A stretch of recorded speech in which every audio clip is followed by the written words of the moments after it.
All right, let's face reality. Okay. You and I have both moved many times. More than I want to do. In college, we relied on friends that would settle for beer and pizza. Newly married, again, we took advantage of the beer and pizza Yeah. option. Sometimes I think the beer and pizza was more expensive than paying movers. Oh, absolutely. The way my friends eat. Mm-hmm. Yeah, and they wouldn't settle for the cheap pizza either, or the cheap beer. Yeah. You I know, was thinking that.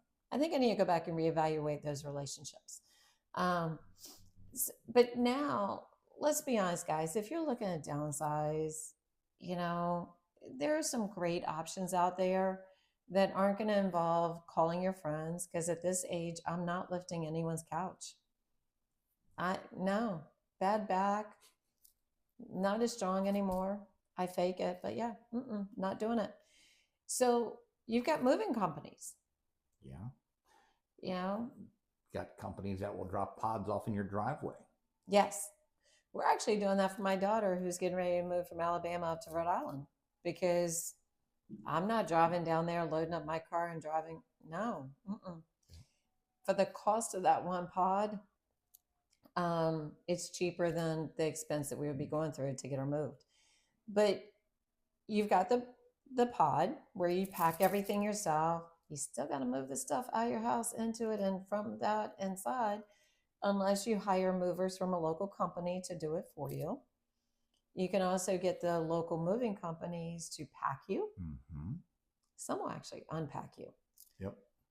That was never a no option for me. Or you can pack your stuff and then they load the trucks and they unload the trucks. That's the option I went with. But and you've got a gazillion companies out here that do this. Do read their reviews. Because here's a fun story.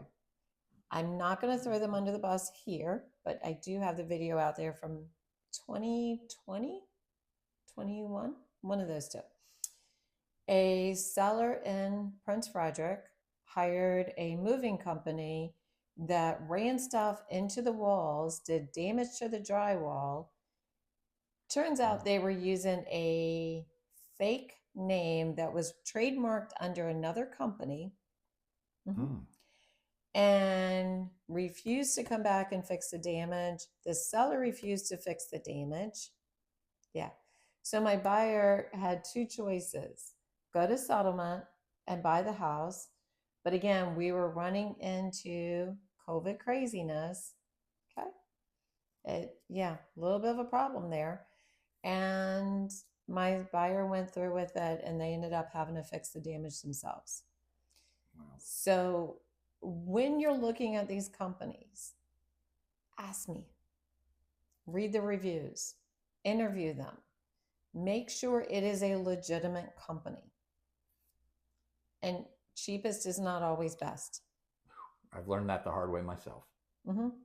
And with the pie companies, make sure they're legit. Read their reviews because, like I said, we're moving my daughter's stuff from Alabama to Rhode Island.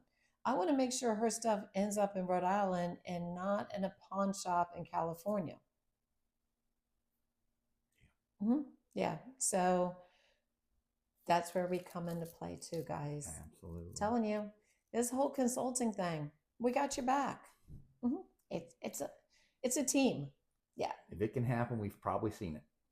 Mm-hmm. Oh yeah, no, I don't have to make up stories anymore. No. Mm-mm.